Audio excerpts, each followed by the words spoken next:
What are the three key elements of great facilitation and why? The first one's not obvious, and that's preparation. Way back in the days when I was at uni, I mucked around in the Army Reserve, and there's a great thing called the 7 Ps. Prior preparation and planning prevents poor performance permanently. Now, the whole reason we plan is so that we've got a backbone and a guide, and that allows us to replan. So whether it's defining your liberating structures, strings, defining your facilitation plan, thinking about everything, the minutiae, think of the details. Do you have enough sticky notes, pens, seats? What about room temperature? Do you need catering? If you're online, have you got a board set up? Will people be able to access it? The number of times I've started to do a course and people can't get on the board because their particular company locked down tool A or tool B. These things happen. So thinking through things like that sets your event up for the best possible success. The second thing is building an array or repertoire of techniques. You need your toolbox. You need your little exercises like, here's some things, different ways of solving problems.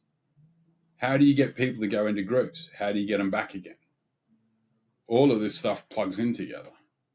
So having an array of techniques or practices that you can use, which leads you to the third point, read the room. Really good facilitation. The most important thing is humility. It's not about you.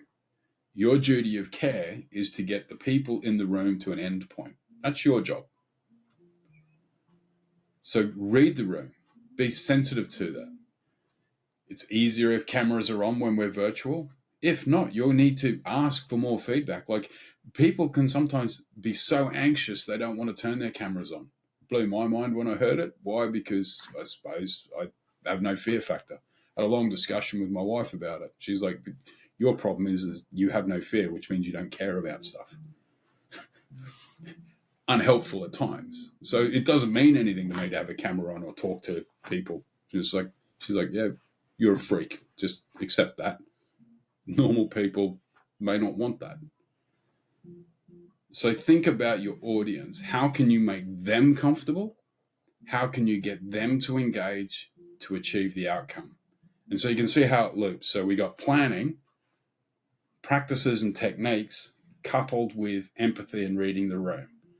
So if you plan, you've got your techniques, you've got options, you think about options, then you read the room so that you can then vary the options. Which one of those would you like to get better at?